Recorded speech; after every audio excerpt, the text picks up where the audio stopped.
pinakamahirap na utos ng ating Panginoon. Yung gawa ng mabuti ang kaaway, mahirap na yon. Yung mahalin pa kaya? O yung mahalin ang kaaway, mahirap na yon. Yung gawan pa kaya sila ng mabuti? Diba? Dobling hirap ito. Pwede siguro yung sinasabi ng iba, as an expression of your love for your enemy, yakapin mo. Diba? Expression of love, yakapin mo. Yakapin mo ng kahit pitik-pit hanggang sa hindi na makahinga.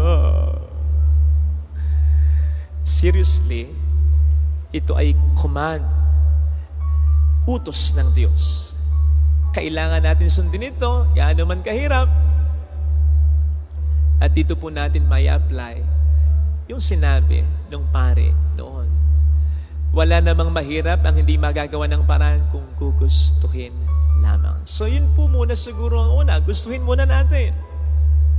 And this basically means alisin natin ang bias natin na ito ay imposibleng gawin.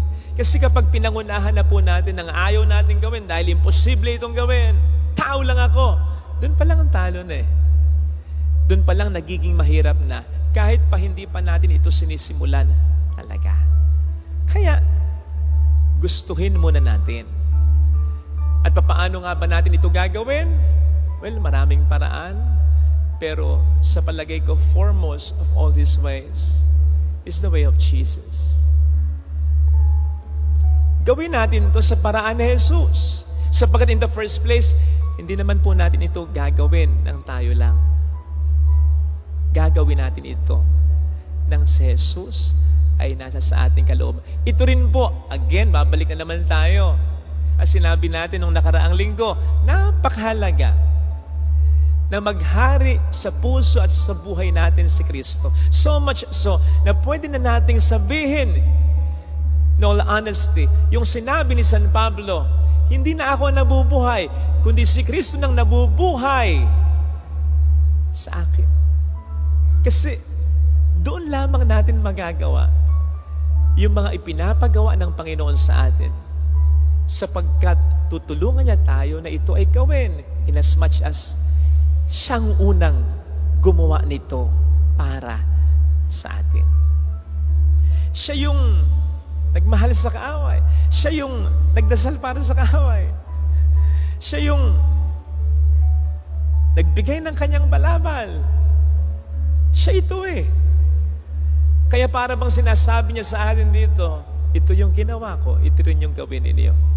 Pero wag po nating iisipin na walang konsiderasyon ng Panginoon. Na basta na lamang siya nag-uutos nang hindi niya masyadong iniisip kung ito ba ay kaya natin gawin o hindi. Sapagkat, katulad ng sinabi po natin, siya ang unang gumawa nito para sa atin.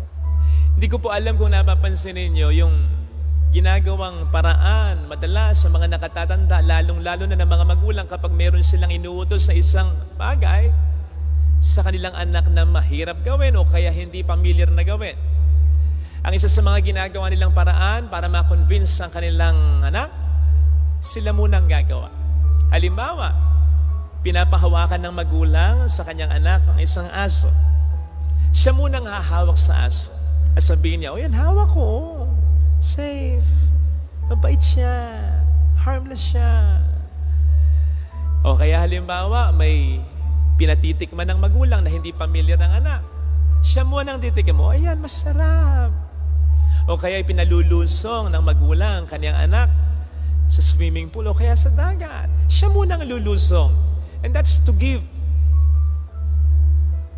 his or her children confidence.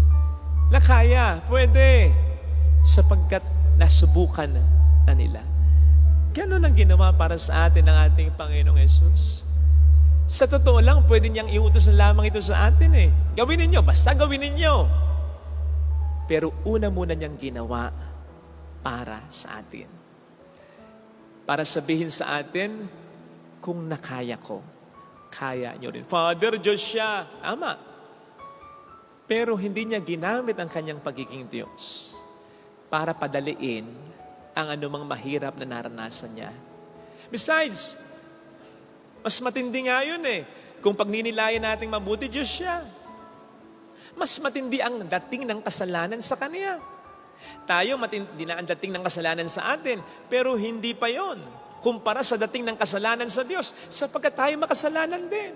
Nandun pa kahit pa paano ang pagka-relate natin sa mga makasalanan. Nandun pa kahit pa paano ang pagiging sanay natin sa kasalanan. Pero hindi ganun ang Diyos. Hindi nasasanay ang Diyos sa kasalanan. Sabi ko nga minsan, kahit maliit na kasalanan, ang Diyos ay nasasaktan. Kaya doon po natin dapat makita na mas mahirap ang ginawa na ito para sa atin ni Jesus. Kaya mas may karapatan siyang sabihin, nagawa ko eh. Magagawa niyo din. Sapagkat in the first place, tutulungan niya din naman tayo na ito ay gawin.